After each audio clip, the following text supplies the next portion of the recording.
We're going to open this morning's professional sessions with a panel discussion on soldier to artisan training program here at CCAD.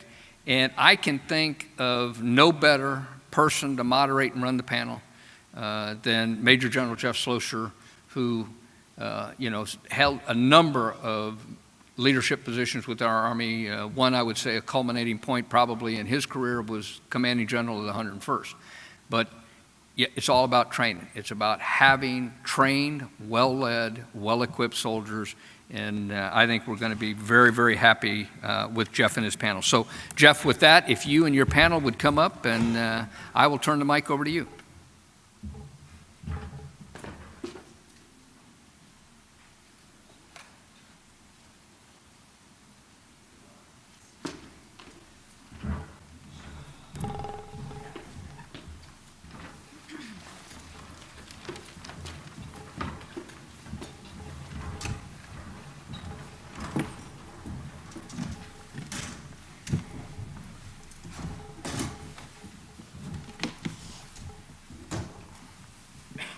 I guess we're going to find out whether we can work this or not. Okay, good morning. Well, thank you, General Munt. And again, General Riggs, thanks for joining us this morning. General Riggs used to be my former brigade commander, was one of my mentors as I was coming up through the ranks, and it's always great to see him participate in these events. So this is a very interesting panel, and I confess that I know very little about the program that CCAD is doing that we're about to describe to you. I'm just going to be honest with you. Although it's one that was very clearly laid out as far as the requirements for it yesterday by not only the commander of CCAD, but also many of our speakers. You know, for better or worse, we've made decisions in the United States Army, a lot of them having to do with troop caps and stuff in combat, where we've had to deploy combat aviation units of various sizes into combat. And sometimes they weren't able to take their full complement of maintainers, and sometimes they were unable to take any of them. That has an after effect both for the unit, but it's certainly for those individuals and those maintenance companies and formations that go for a very long period of time, well after the deployment. And so there are various ways that the U.S. Army's looked about how to solve some of these issues. I mean, one obviously is don't do that. You know, deploy the entire unit, make sure your maintainers are deeply tied to doing at least intermediate maintenance and doing phases in combat and things of that nature. Sometimes it's really hard. The strategic realities make it very challenging. But CCAD has come up with a program, and it's been ongoing for a period of time now, that is absolutely innovative. It's almost disruptive in the way that it's operating, and I mean that in a very positive sense. And to describe the program, we've got 3 users and basically the CCAD Sergeant Major, who is actually the provider of this kind of capability. I wanted to run through the bios just very shortly before we get started, just because I wanted for you to see the quality of aviators and maintainers that we have in our Army at this point in time. So to my left, Captain Catherine Monera, she's the commander of Delta Company, the maintenance company, and General Yellen's former battalion, 6th of the 101st GSAB. She came in the Army and was a platoon leader in 4th of the 3rd Assault Helicopter Battalion and was in OEF. And then later on, she was a battle captain. Most of you know that you just don't select battle captains off the street. And then she was in the 101st as we restarted the Davarti after we got rid of the Davarti and then restarted it. You know, most of you should probably if you're of a certain age, know that the Army does that from time to time. And then eventually became the commander of the Delta Company, the maintenance company there in 6th Battalion. In January, she is going off to Green Platoon with the 160th SOAR. To her left is Major Stefan Nowakowski, the Deputy Commander of 1109th TASM G. That's the old AVCRAD for those of you that are my age.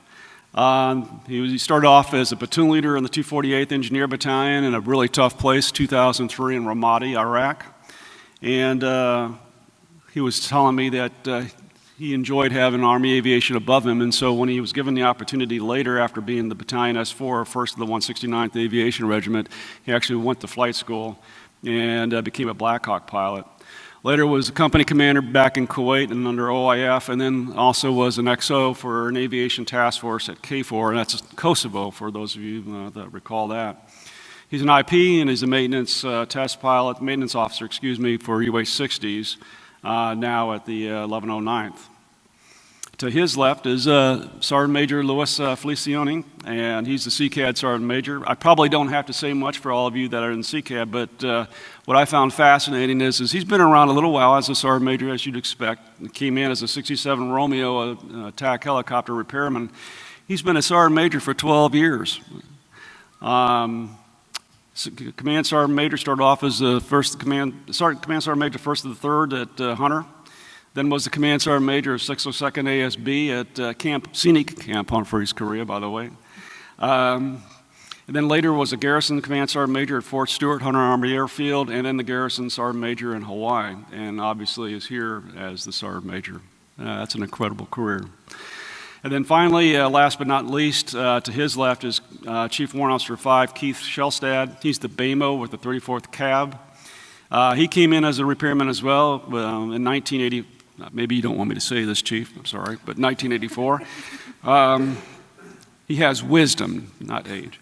As an AH-1 Cobra repairman, later became an aviator in 1992, and is a maintenance supervisor there full-time with the Army Aviation Support Facility there in St. Paul, Minnesota. And oh, by the way, for 7 years he was a licensed FAA A&P maintenance mechanic with Northwest Airlines. Those of you of a certain age may remember them. So what a great group, and I'm going to turn it on over to Captain Munera to get us started. Good morning. Captain Catherine Munera, as he said, with 601st Aviation Regiment. I'm the Aviation Maintenance Company Commander, and this topic actually is very near and dear to my heart. So as a prior service soldier, you know that you have to use your hands and actually get in the books to understand your craft or your trade, which is very hard nowadays. Just as stated before, we don't send our maintainers downrange anymore. So we actually have to make up instances or training events to get them halfway into their training environments. So less maintainers deploying equals more training at home, and they're not getting that. So last year, I had the opportunity to go to AMCOM 101 and sit down and listen to a variety of very smart people. And Colonel Lancetta got up on the stage and he goes, you know, we have this thing called the Artisan training here at CCAD, and you guys can send a wide variety down. So I went back to my home unit and did some digging, and actually we contacted CCAD directly and said, hey, how do we get soldiers down here? Realized the Guard and Reserves were already doing it. There's housing here, and we really don't have to pay much out of pocket as a unit to send our soldiers here, which is fantastic for us, but it is the unit that foots the bill. So I went to my command and said, hey, this is what we can do, and this is the benefit. So for the first rotation, we sent a total of 13, 7 tangos, and the rest were all a variety of back shops personnel. And we only sent 1 E5 because we were told that they would have guidance. And when they got down here, they got amazing training and came back and let us know, you know, this is what we can do, ma'am. So we sat down and we went over their whole process of everything they did, and coming to find out that they were working one-on-one with an artisan for that whole time that they were there. And if you're a back shops personnel, you know, engine or avionics, you can actually flip-flop, and as an avionics guy, you can work on an engine. So what does that mean? You're going down to CCAD and you can start checking things off of your A&P checklist, which is, to us, that's a big deal. It's like working on your graduate level. For after the Army as a soldier, it's a good step up and a pay raise if you go out and work in the maintenance role when you're done. So what we did as a command team, as a maintenance team within 6101, we got with Colonel Alia, who's our brigade commander, and briefed him and said, hey, sir, this is what we can do. So we've actually had a couple more battalions jump in on it, but unfortunately, we're one of the very few active duty units that use it. So what we did is we set up a program. It's basically a checklist out of the FAA A&P checklist certificates that you have to get. And we modified it a little bit to make sure that everybody was getting the experience they needed, and they knew this is what I have to do. And for a young soldier, you need to do that. So we created that, and then we started sending our MTPs and our QC technical inspectors down, and they were working with LARU, which is another huge facet that CCAD has to offer. The graduate level for our MTPs, and it's a lot of networking, to be completely honest. And it's helped. So when we've had issues with our aircraft, we have those connections now that we can just call down a CCAD and say, hey, this is what's going on. And the LARs help us out, obviously, but it's about the networking. And unfortunately, I wish more active duty units were using it, because our soldiers are learning that graduate level work that they're not able to get. It's the onesies and twosies, and you have to have that unscheduled maintenance occurred to actually do the maintenance. So Colonel Incetta's team, and thank you from the bottom of my heart, I really appreciate it. My soldiers are eager, and they actually fight over the opportunity to make it down here. So we've done a total of 4 rotations. 21 actual soldiers have participated, and we've actually had 4 MTPs come down for our LARU and 2 technical inspectors. So that's been huge to us, and I actually have peers that are now eager to use it after I've told them that I got to come down here and talk to you. So I really appreciate the time. That's it. Excellent. Before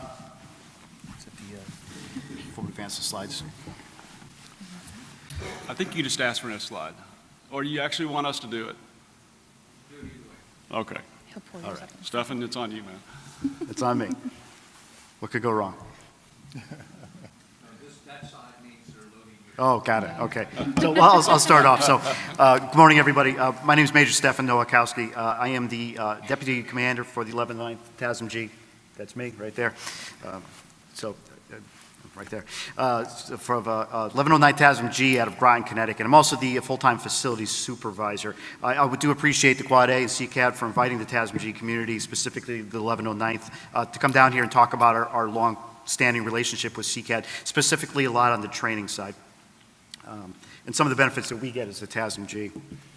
So I want to briefly talk about what exactly TASMG is, and it was referred to before that previously known as the AVCRAD for a long time, and that's probably what most folks either remember us by or still refer to us by.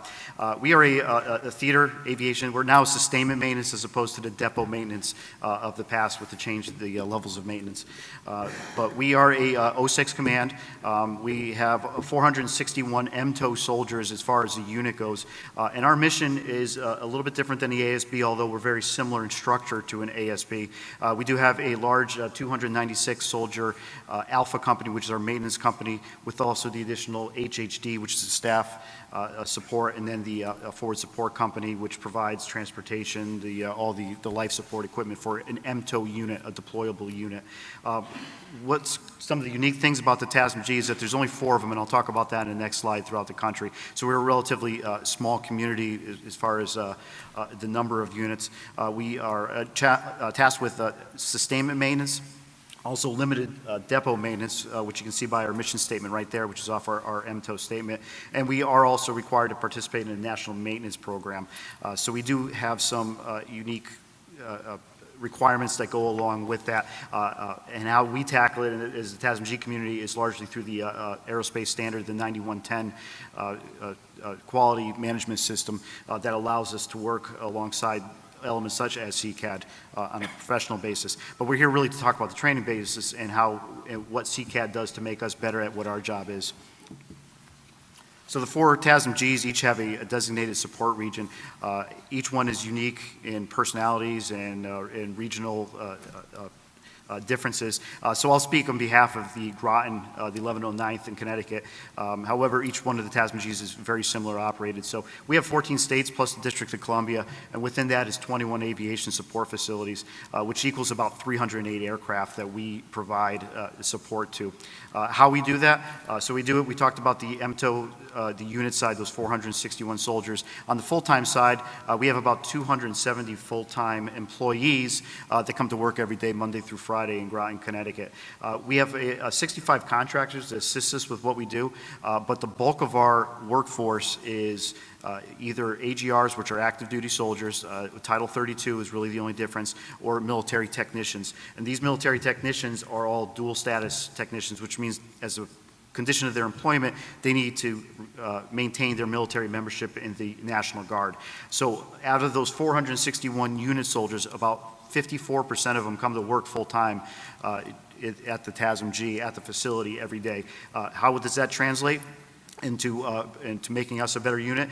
It's very similar, and I'm going to get into what the opportunities provided by CCAD are, is that what our soldiers that are deploying, our dual status technicians, get very good at their job Monday through Friday. And so when they deploy, and you'll see two pictures up there, the top one is Groton, Connecticut, where I go to work every day supporting the support area, our assigned region, but not all of our soldiers are full-time. Not all of them come to work every day and turn wrenches on components or aircraft.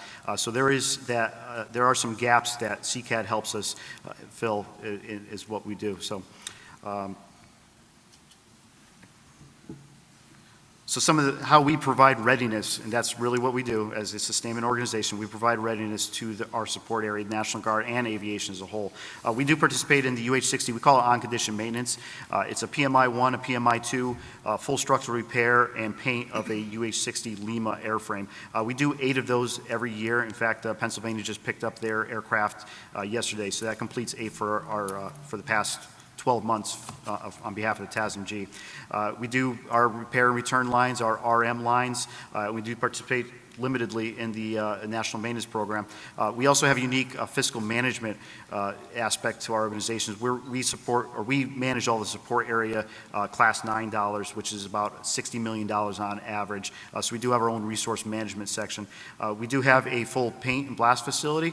We also have a Fed system and an engine shop, so we do run T700s and 714 engines on a daily basis and get those back out into our customers, again, providing readiness. We do have some unique personnel as well within our facility, namely engineers and LARs out of AMCOM and FSRs, CFSRs from whether it's Sikorsky, Boeing, and Lockheed Martin that assist not only what we do in Groton, Connecticut, but also through the entire support area.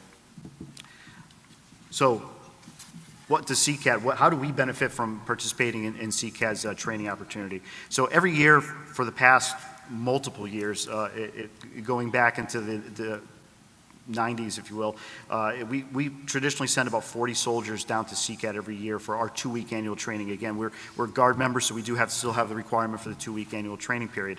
And so this past year, we sent 36 soldiers down this July, and there's a couple things that CCAD provides that we can't necessarily provide either on a part-time basis for part-time soldiers or even for our dual status military technicians / AGRs. And a lot of it is the hands-on depot maintenance. There's a lot more sustainment activities that happen at CCAD. We have several with the on-condition maintenance program, several RM lines of Groton, but nowhere near the variety of activities that happen down here at CCAD. Depot level repairs, depot level repairs is usually associated with unscheduled maintenance. It's very hard to schedule unscheduled maintenance.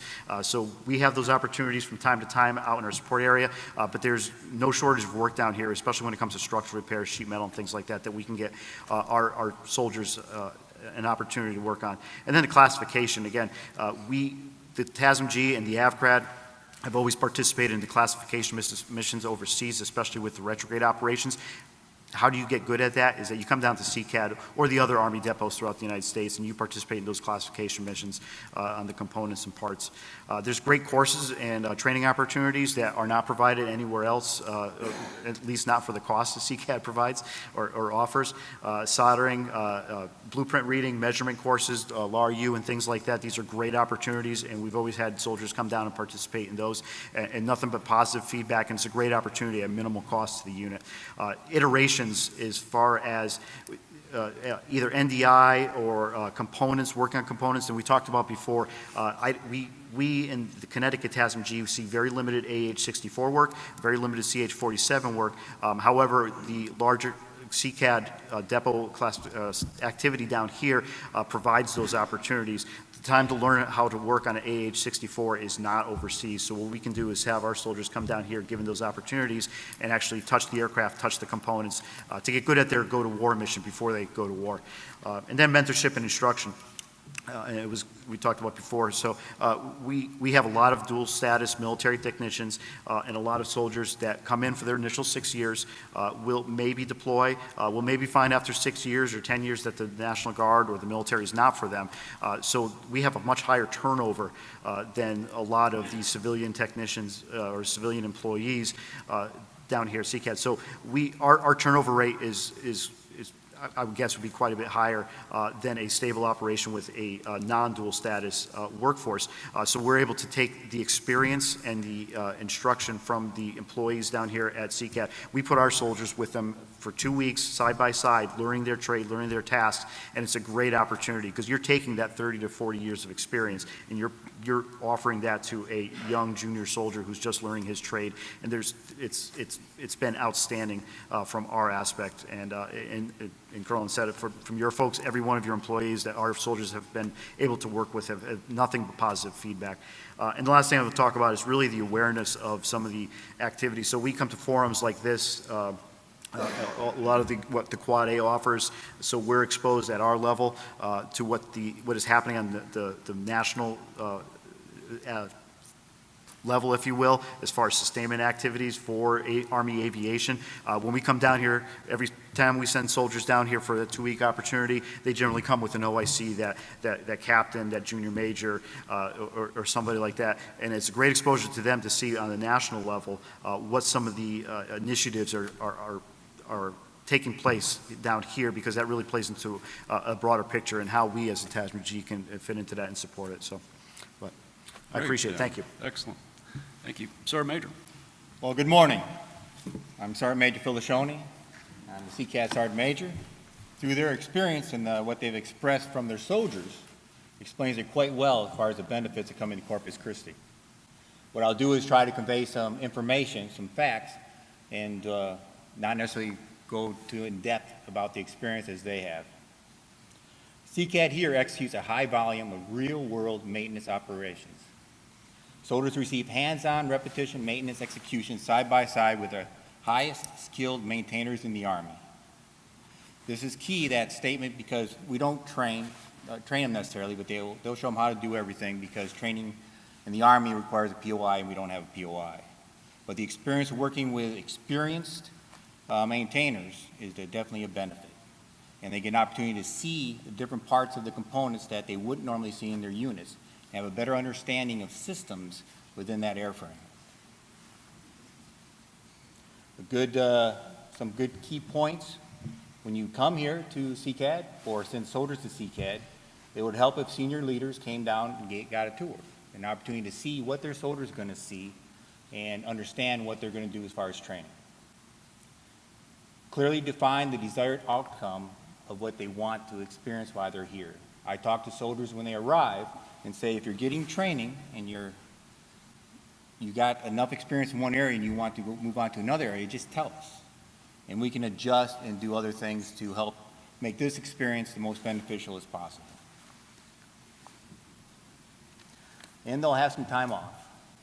So hopefully they can plan some time on the outside and enjoy Corpus Christi. A few other points. When they talk about training, we do some training here. Our training in soldering, boards, and terminal certification. It's a class that you receive certification, and also soldering inspection assemblies. For a while, we were doing this for free, but we found out that we were unable to use the Army Working Capital Fund. It precludes us from training soldiers with our funds. So we still provide the training, but they had to buy the books, and that's $250 and $175. That particular part of our operation has declined a little bit, but we have very limited as far as trainers able to do that.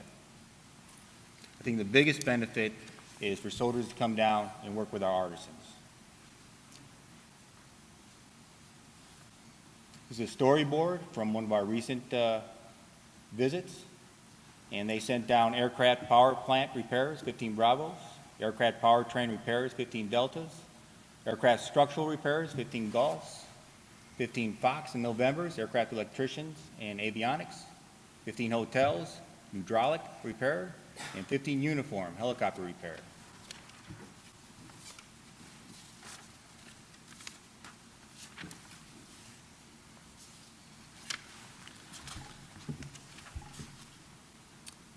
We currently have a housing or billeting for 38 personnel. Includes a day room, assembly area, and a dining area. If you wanted to bring more people down, The Navy lodging is an alternative. They're relatively inexpensive, and we can facilitate a larger number because normally when they come down, they split up amongst the depot. Because you don't bring like 15 Romeos, you bring a few of each of the MOSs, so we can accommodate a lot. You just have to be able to spare them from your location and send them to TDYR area. The person that can help you facilitate this is myself. You can email me or Darren Mesh, and if you're interested, after this, I can give you all the information you need to contact those individuals. And I'll leave the rest to. Okay, Sergeant Major, thanks an awful lot. And then now, Mr. Shellstead. Good morning. CW5 Keith Shellstead. I'm currently the 34th Cab BAMO for out of the Minnesota Army National Guard. Thank you for having me here. Myself, I first came to the depot in, I believe it was 1989, for an annual training, 2-week iteration. And we've been doing it ever since. In Minnesota, we have an ASB slice of Bravo company of right now about 50 soldiers. It's varied over the years. We've been doing it ever since. Maybe a break in the mid-90s for a few years where we didn't come, but we've found it very important, very helpful for those soldiers to get down here every year. It's become especially important, I feel now, because with less deployments going on,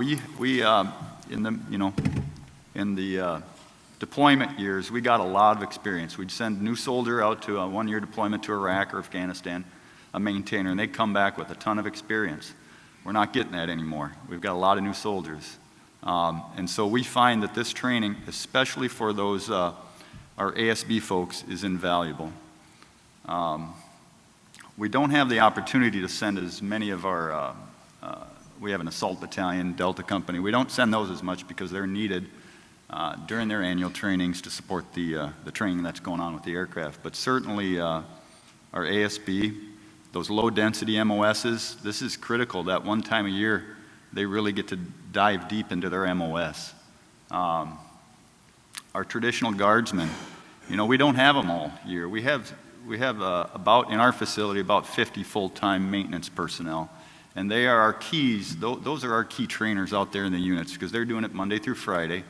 But those part-time soldiers, those M-Day soldiers, it's really valuable for them. And it keeps them in the Guard, being able to do that training. Because when a soldier comes in, he wants to do his job. He wants to do his MOS. He wants to do that training. And as we know, a lot of times there's distractors to that. We have a limited time with them. So able to send them down here for that 2 weeks is invaluable. I've done it myself about 4 times. I've come down here as an MTP. I've come down here as a mechanic. We send all those. We send our MTPs. We send our low-density MOSs, some of those electricians, hydraulics, sheet metal mechanics. Extremely valuable. And especially like General Slosher mentioned, sending units on deployment MTO minus without our maintenance staff. We experienced that about 2.5 years ago. 34th Cab was over in Kuwait when everything kicked off up north again. And we were like 50% minus. And split-based operations between Kuwait and 2 locations up in Iraq, it was difficult. And I got to believe that the training that a lot of our soldiers got down here helped them to guide the rest of the soldiers and get through that because, it's tough when you don't have the people to do what you need to do. And so this training has been critical, and we're going to continue to send folks down here. The last time we had a group down here, we sent them in January, I believe, this last year. And not sure when the next trip is. I'd like to get down here again. It's been a while since I've been down here, but I enjoy my time down here.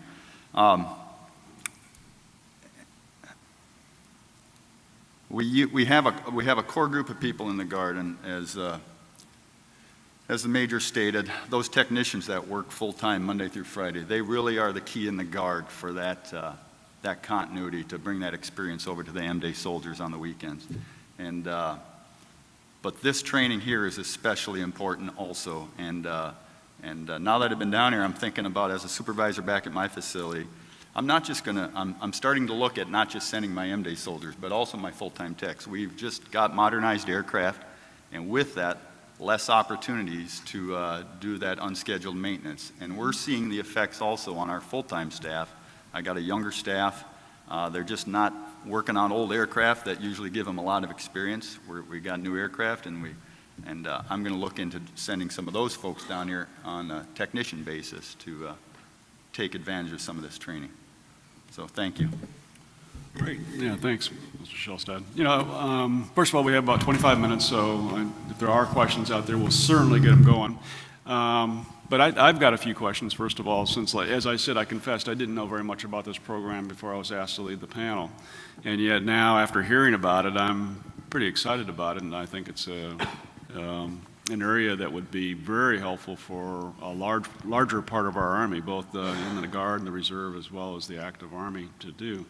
Sergeant Major, what is the capacity? Do you have, I mean, you talked about the numbers as far as 38, as far as building and potential for Navy lodging, but between you and your boss, I mean, what is the ability for CCAD, so if we go out and talk more about this program to units that don't probably know much about it, and then all of a sudden you got more fans than you can shake a stick at, is there a capacity limit? I mean, can you take more soldiers now? We absolutely can take a lot more than we've been taking in the past.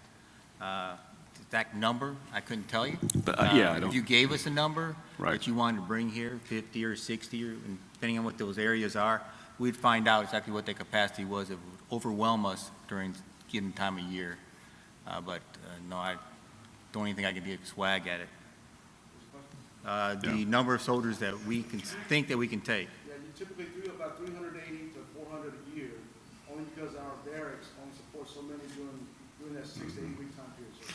But Alan, one of the things that Sergeant Major talked about is the potential if the unit comes down on their own funds, the TDY funds, and they pay for the Navy Lodge, for an example, could you handle more throughput, Yes, sir. So right now, our limiting factor, our limit factor is the barracks. If the Right. if the units were able to support us as far as their TDY funds, absolutely, we can have a lot more soldiers come through. Again, limiting factors, barracks and living space only. Yeah, fascinating.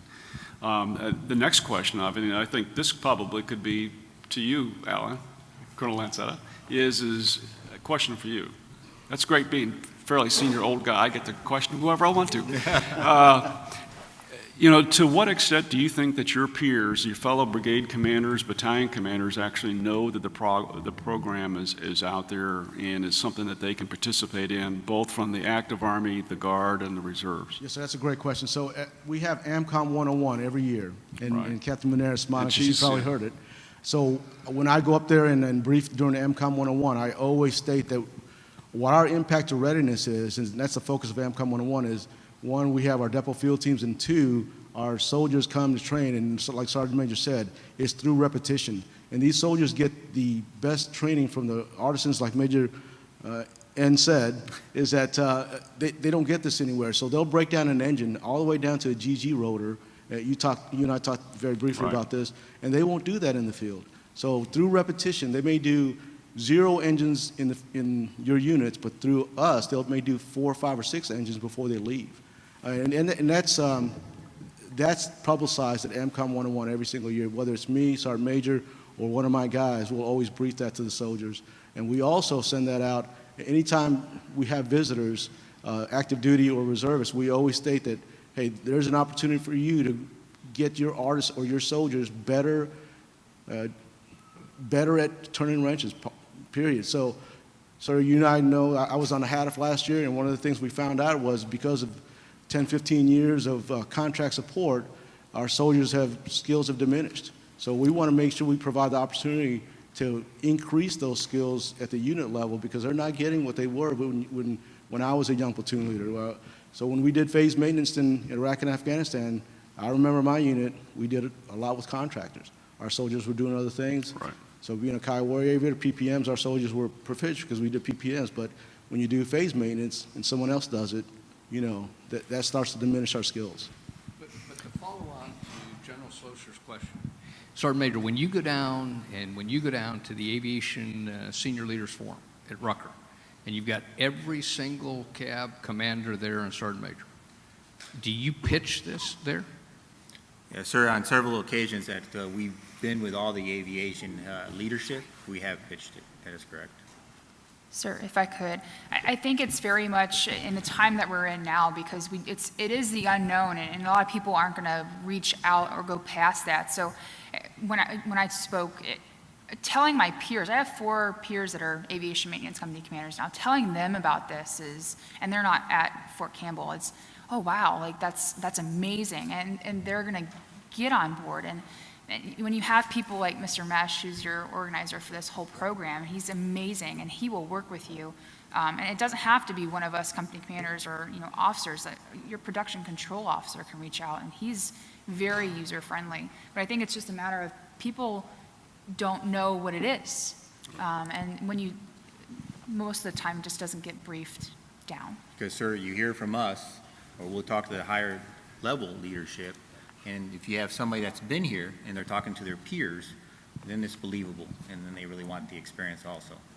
But I will tell you, sir, our docket is booked for the year, and it's been booked for the last couple of years. So the word is getting out through the folks like Captain Manera, Major N, but I don't know what the brigade commanders, at my level, when we briefed that at MCOM 101, I'm sure they're getting it down because they've got the warrant officers there, they've got the company commanders there. So hopefully they are spreading the word, but it's really through word of mouth that we're getting it out there. Yeah, just as a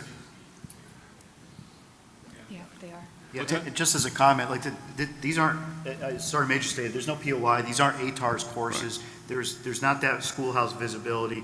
Colonel Anso doesn't have a bunch of instructors sitting around waiting for classes to start so they can start instructing. Yeah. So this is, I mean, he's done everything as far as I said, from the CCAT or from a customer of CCAT or a supporter of CCAT, is a lot of it's word of mouth, but they've made it very easy. They'll set up the building, they'll set up the training opportunities and things like that. So it's really a phone call or an email, and it's not hard to do.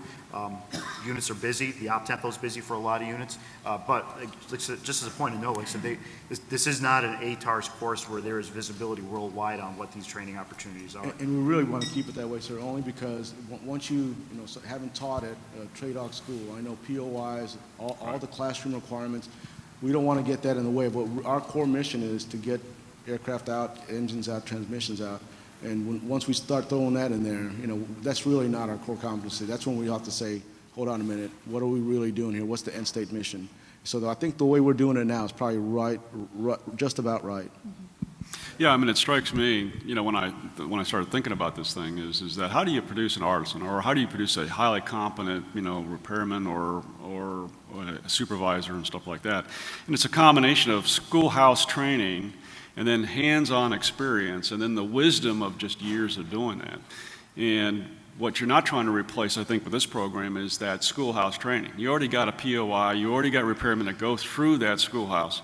But the problem of it is that all that becomes very rusty and it never really gets developed unless you actually get your hands on aircraft or components or things of that nature.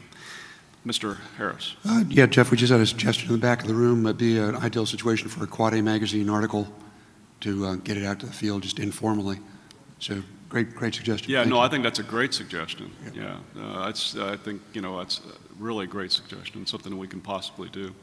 Okay, well, I'd like to go ahead and open it up. I've got a whole bunch of other questions because I find this intriguing and really exciting, but please. And this isn't really about the CCAD thing, but soldiers are near and dear to my heart, so especially aviation maintenance soldiers. I really think we need to take advantage of all the opportunities out there. So one of the other opportunities out there really could be thinking about their first duty location. And their first duty location could be someplace that turns a lot of hours, like Fort Rucker, where you're going through phases and a lot of unscheduled maintenance, and then they go to that next unit. I know there's that time away from a unit, but you got to think about the number of opportunities you get at a CCAD and the number of opportunities you would get as a maintainer at a Fort Rucker or something like that. And I really think that needs to be thought of how you send your mechanics to those opportunities. Did General Gaylor slip you a 10? Yeah. Yeah, it's a great suggestion. I mean, unfortunately, the Army is not extremely flexible as a large organization, and so you have these requirements that get sent all around. But that's a great suggestion. Yes, sir. Hey, sir, just one of the comments on that is you also have to look at how you create your contract vehicles. Because if you don't, like the Fort Rucker would be a great idea, but that's not the way the contract is written. And it is so restrictive, any way to try to get into that would interfere with what happens at Fort Rucker, and that would cause a rift in the time continuum. But when you look at your AFM contracts, the Army Field Maintenance through AMCOM, they do have training pieces that kind of line up with the foreign military sales, but if they work it into the cab support as well, when I had the AVM in Korea, the AVM at Campbell, and then the ASB, my contract team was part of my team. And they worked side by side with my soldiers because same thing, got back from OIF-1, I had 35% brand new soldiers out of AIT, hadn't touched an airplane. So what did we do? We lined them up side by side with our blue suiters, and they did the task with them. Now what you got to work is the liability piece and who breaks what, who does what. But if you get your commanders involved, then the contractor can help train the guys, because half, my contractors are former soldiers, and they love to train the guys. So there's ways to work that, but you got to take the piece, you got to make sure the soldiers are there when they're able to be there and complete the task so we can finish it out. But there's a lot of opportunities in the units, and go jump on Gary Adams, he'll help you out. Yeah, that's a great point. I'm wondering as this occurs, and I'm not sure if any of the panel members know or somebody in the audience knows, but I mean, how disruptive is this to have, some young soldiers following around an artisan as an artisan is trying to do his job, his or her job? Do you think this is a disruptive thing for CCAD? If we try to plus up the opportunities here for the Army to come to CCAD, is it, Sergeant Major, in your mind, a disruptive thing? I don't think it's disruptive for us. Okay. Our artisans love to work with soldiers. They feel a lot of pride with what we do for the armed services, and they understand through Colonel Nacetta, about our mission and the importance of it. So more the merrier, and more than half our employees are former soldiers. Yeah, that's Well, a former great service point. members. Yeah. We have Navy and Air Force also. Well, they all Marines. count. Plenty of Marines there. Plenty of Marines, too. If I can add to that too, sir, I tell you, as I walk around and see the soldiers training with our guys, I mean, they're getting put to work. I mean, they're sweating and they're getting put to work, and those guys are, they're taskmasters out there, some of those artisans, because they know that at the end of the day, they're responsible for getting a quality product out, and they want to make sure those soldiers learn something. So as I walk around, I see them, they're sweating. Yeah, that's a super part. And sir, in the operational world, it seems like you take your training program or your plan and look at where your weaknesses are, and look at when you're doing what training during the year, and be able to plug that in to augment that training. Yeah, that's a great point. Yeah, absolutely. Okay, other questions out there? We still have a little bit more time, maybe about 10 minutes. Again, a really exciting program, and it's addressing a tough area for us. General Yellen.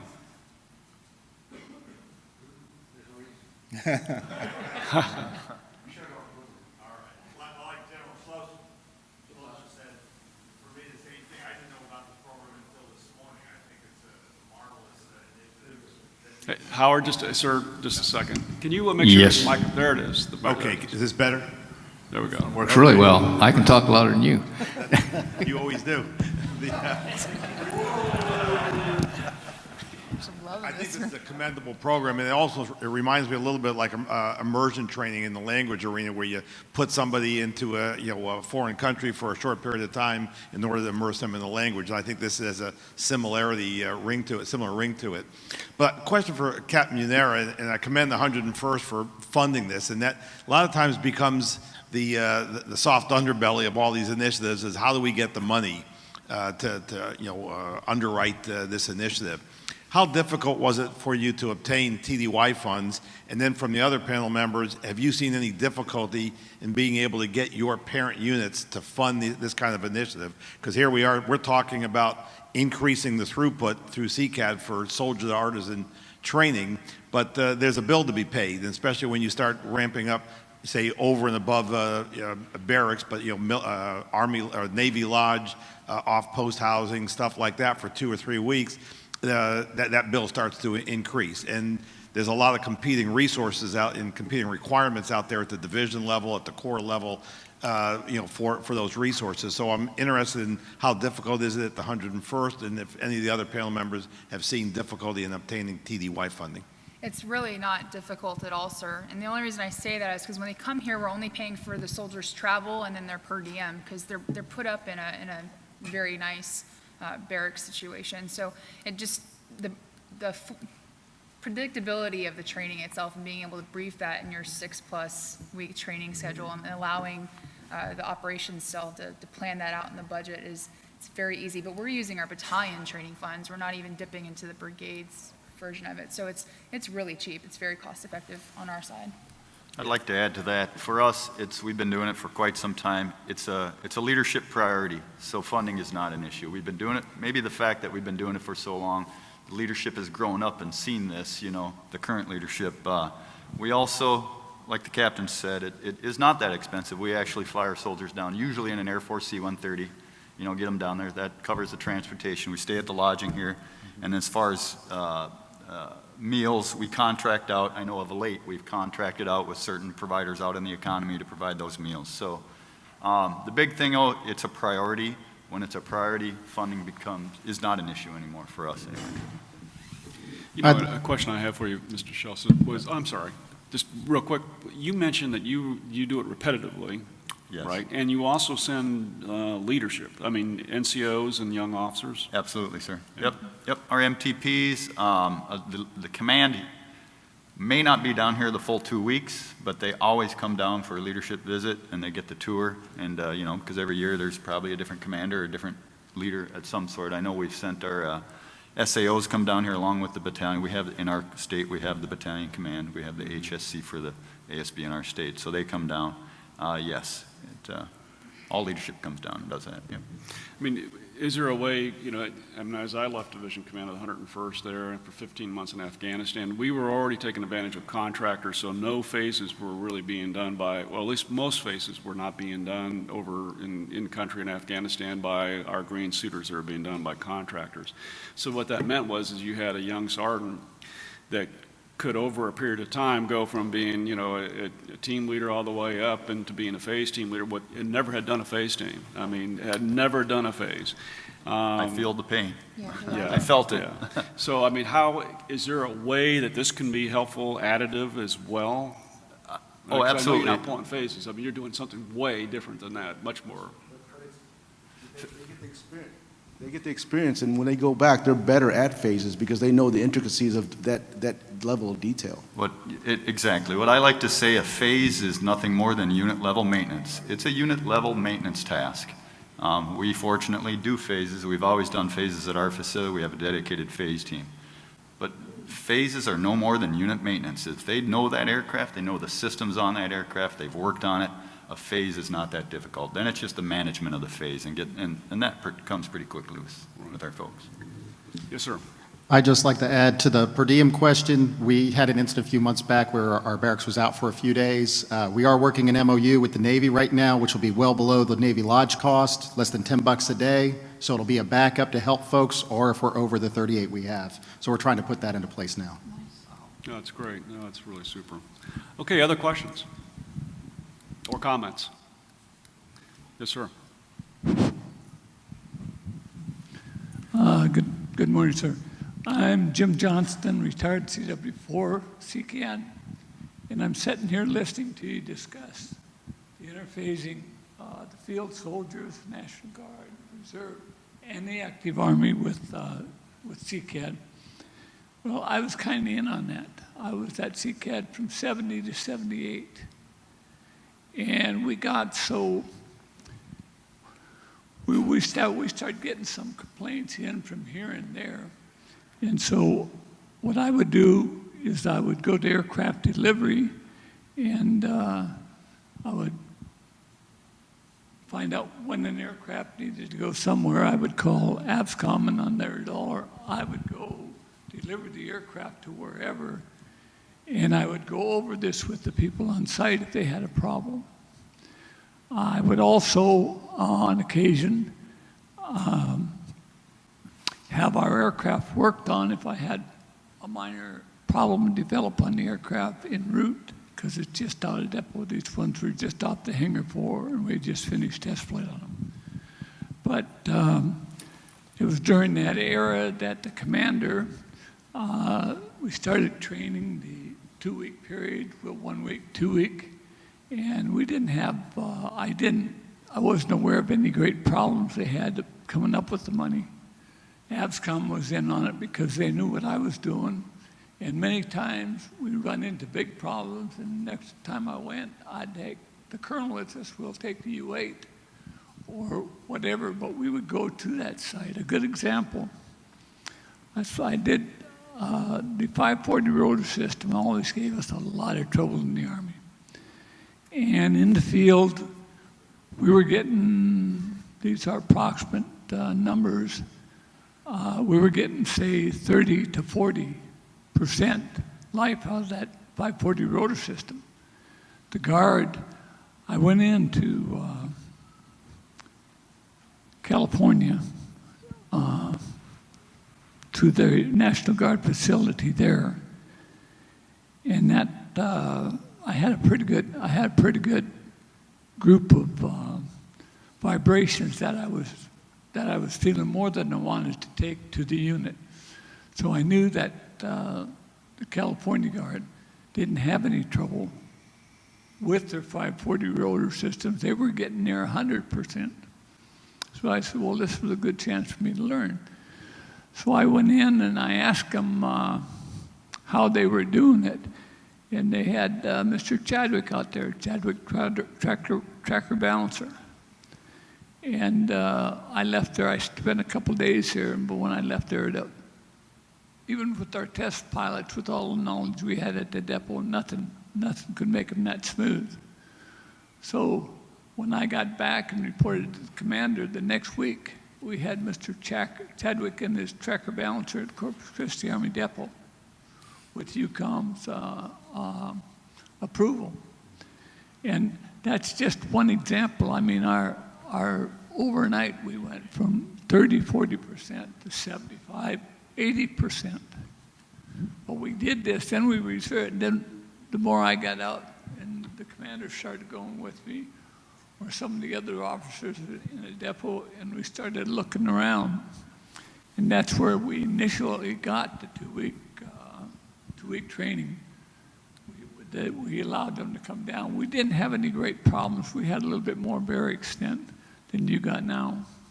I think they've taken a lot of it back. That whole complex was the Army's at one time. But we got them in. We got them into the depot working with us. And the next thing we know, we got the Guard and Reserve coming to Quad A. So they came in stronger to Quad A than they ever did through their working with us and the teams, et cetera. It really worked out well. So the Guard and Reserve we got old timers at the depot, but in '78 we didn't have the years that the Guard had with their journeyman repairmen. So we wasn't bashful. If we run into problems, I would keep track of them. And we would go to Colonel Stanko, and we'd get a team from whatever problem area we need, from whatever depot he needs.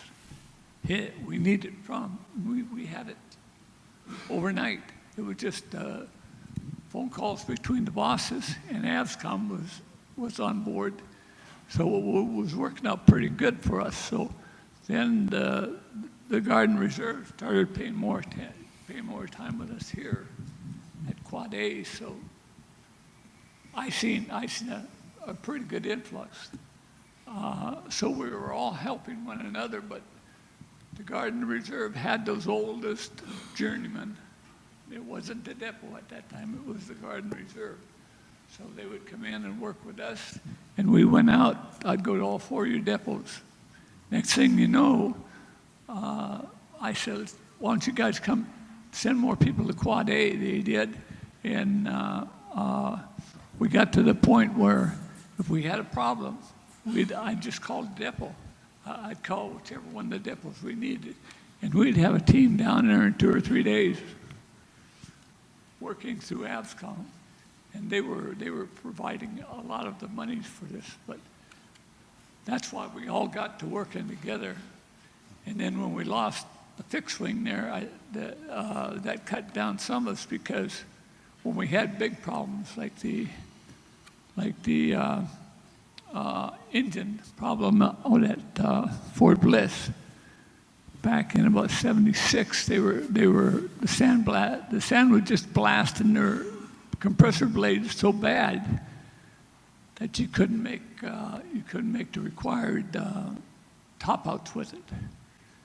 And so I took a team out of here one night in the U-8, and the next day we went up and pulled a compressor, top half of the compressor, and the compressor blades from the sand. They were about a 1/16 of an inch off. They were just worn down, just sandblasted, just as pretty as you please. Well, we put it back together, and they flew it we got approval through engineering to fly it. But there's another sign of the Guard and Reserve working together. We put a team, one call from their commander to our commander, and we had a team on site. So the whole thing works out real good, and I don't think you'll find problems with funding or problems with locating the people or anything. I agree with Colonel Lancetta that there's room at the depot. They'll make the room. Well, sir, thanks for giving us that background. Like I said, to me, it was learning. This has been a morning of learning for me, but I think it's a fascinating program, and one I really do applaud CCAD for doing. And from back that history that you've just given us, I applaud you and the team that was around you that started this program a number of years. And thank you for everybody on the panel. You guys are awesome as far as your careers, but I also, the comments you had this morning were really, really very helpful. So how about a round of applause?